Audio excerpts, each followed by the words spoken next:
Hello my friends, welcome back. I'm sure you feel amazing after having built your very first artificial neural network, but remember that's only half part of the job. The second half will be of course to train it on the whole training set. And we're gonna do this in two steps. The first one is to compile the ANN with an optimizer, a loss function and a metric, which will be of course the accuracy because we're doing some classification. And then the second step will be, of course, to train the ANN on the training set over a certain number of epochs. Are you ready? Let's do this, starting with this first step, compiling the ANN. Alright, so once again, doing this will be super simple thanks to the TensorFlow library that integrated Keras, because indeed, to compile our ANN, we first need to start from our ANN object, which I remind was created as an instance of the sequential class. And then from this object, we're going to call a new method, which this time, of course, won't be the add method. But can you actually guess what this method is going to be? You know, there is no trap in TensorFlow nor any confusion. Well, the method to compile an artificial neural network is simply the compile method. As simple as that, right? We didn't even have to look at the TensorFlow documentation, which, by the way, I still recommend to have a look at because you will get a lot of information on the diverse tools you have in the TensorFlow library. But here it's super intuitive, it's super easy. So now I have a next question for you. According to you, what do we have to enter as parameters inside this compile method? Well, I actually said it. We have to enter 3 parameters. The first one is the optimizer, to choose an optimizer. Then the second one is the loss, to choose a loss function. And the third one is the metrics with an S parameter, because know that you can actually choose several metrics to evaluate your ANN at the same time, but we will only choose one and we will choose the accuracy. But there you go, these are the 3 parameters. So I suggest that we start by entering them and then we'll enter their values. Okay, so let's start with the first one, optimizer equals, all right, then comma. The next one is the loss for the loss function. And finally, the third one is the metrics parameter. All right, so for the optimizer, which one would you like to get? Well, in the intuition lectures, Kirill mentioned that the best one are the optimizers that can perform stochastic gradient descent. And the best of them, you know, the one that I recommend by default is the Atom optimizer, which is a very performant optimizer that can perform stochastic gradient descent. And by that, let me just remind what stochastic gradient descent allows to do. Well, you know, it is what will update the weights in order to reduce the loss error between your predictions and the real results. You know, when we train the ANN on the training set, we will at each iteration compare the predictions in a batch to the real results in the same batch. And that optimizer here will update the weights through stochastic gradient descent, because we're going to choose the Atom optimizer, to, at the next iteration, hopefully reduce the loss. All right, so that's why right here we have to choose an optimizer, but also a loss function, which is the way to compute the difference between the predictions and the real results. And then the accuracy, of course, because that's our final evaluation metric. All right, so as we said, we're going to choose the Atom optimizer, and the code name for that is simply, but with no capital letter, Atom. Okay, congratulations, now you know how to compile an artificial neural network with an optimizer. But then we also have to compile it with a loss function, and now you have to know something very important. When you are doing binary classification, you know classification when you have to predict a binary outcome, well, the loss function must always be the following one, entered in quotes of course, which is binary underscore cross entropy. Just like that.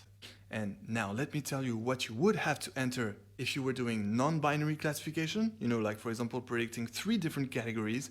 Well, here you would have to enter a categorical cross-entropy loss, okay? For binary classification, the loss must be binary cross-entropy. And for non-binary classification, the loss must be categorical cross-entropy. And then also, you know, when doing non-binary classification, when predicting more than 2 categories, well, the activation should not be sigmoid, but softmax, right? I take this opportunity to also give you the other cases of classification which you could encounter.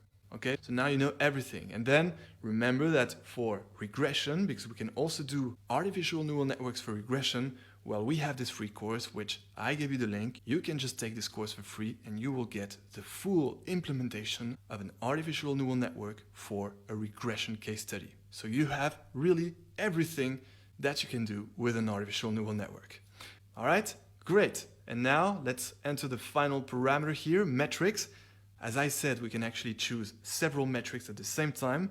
Therefore, in order to enter the values of this parameter, well, we have to enter them in a pair of square brackets, which is supposed to be, the list of the different metrics with which you want to evaluate your ANN during the training. But we will only choose the main one, the most essential one, which is the accuracy, and which you have to enter in quotes. All right, so accuracy, just like the classic spelling. And now congratulations, you know how to do a full compile of your ANN with an optimizer, a loss, and some metrics. Perfect. So now let's move on to the ultimate step, meaning the step where we will train the ANN onto the whole training set. So let's create a new code cell. And now, according to you, how do we need to start this training? Well, once again, it's always the same thing. We need to take our ANN object, then call a new method which will perform the training, and then enter a couple of parameters. So let's do this. Let's start with ANN first, our object, and then, according to you, what will be the method that can train your artificial neural network on the training set? Well, nothing has changed here, and actually I think I said it earlier in the course. The method to train whatever machine learning model is always the same one. It is the fit method. The fit method, and which will take always the same parameters. The first one is x train for the matrix of features of the training set, then y train for the dependent variable vector of the training set, and then when training an artificial neural network, we actually need to enter two more parameters, which are first the batch size, because indeed batch learning is always more efficient and more performant when training an artificial neural network, meaning that instead of comparing your prediction to the real result one by one, to compute and reduce the loss, well, you're going to do that with several predictions compared to several real results into a batch. And the batch size here, the batch size parameter gives exactly the number of predictions you want to have in the batch to be compared to that same number of real results. And the classic value of the batch size that is usually chosen is 32, right? If you don't want to spend too much time tuning this hyperparameter, well, I recommend to choose the default value 32. But anyway, I wanted to highlight that hyperparameter here because indeed it is very important to remember that we're doing batch learning, okay? So batch size equals 32. And finally, I'm sure you know which final parameter we have to enter here. That's of course the number of epochs. A neural network has to be trained over a certain amount of epochs so as to improve the accuracy over time. And we will clearly see that once we execute this cell. So the name of the parameter for the number of epochs is simply epochs, and well, you will see that it will go very fast, so we can just take 100 epochs, but once again, feel free to choose another number, as long as it is not too small, because your neural network needs a certain amount of epochs in order to learn properly, learn the correlations to get the ultimate best predictions.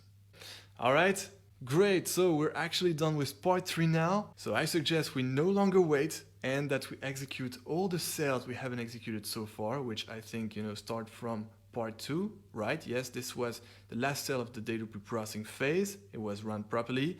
So let's actually run each cell one by one and see what we're going to get in the end during the training. So let's start with this one, initializing the ANN. Good. Now this one, adding the input layer and the first hidden layer. Good. Now this one, adding the second hidden layer. All good. And now this one, adding the output layer. All good still. Now we enter part 3. Executing first this cell, compiling the ANN, all good. And now, are you ready, my friends? We're about to train the artificial neural network on the training set over 100 epochs. And here we go, the training is starting. And as I told you, it's going pretty fast, but look at this. Look at the accuracy and how it is evolving over the epochs. And we can see that it is actually increasing pretty fast. And mostly we see that it is actually converging. converging pretty quickly. We converged at 0.86, at about the 20th epoch. We actually didn't need that 100 epochs, but 20 was fine. But anyway, it's going really fast, and I'm sure it's very over soon now, because indeed, yes, there we go. The training was done in more or less 20 seconds. And the final accuracy we get on the training set, we'll have to check the same on the test set, is averaging around 0.86. So that's really good. That means that out of 100 observations, you have 86 correct predictions. So congratulations, you made a very good first deep learning model. You can be proud of yourself, and mostly now you can take a little break, because we're going to enter part 4. And not only we're going to enter part 4, but also you're going to see that you're going to have a little homework, which will consist of predicting the result of a single observation, meaning a single customer. You'll have to predict if this customer will stay in or leave the bank. You will enter your solution here, and we will implement the solution together in the next tutorial. So make sure to do it. Please try at least to do it. You actually know how to do it, because we already learned how to do a single prediction before, a prediction of a single observation. So you have everything. Maybe check out again part 3 classification if you have a doubt.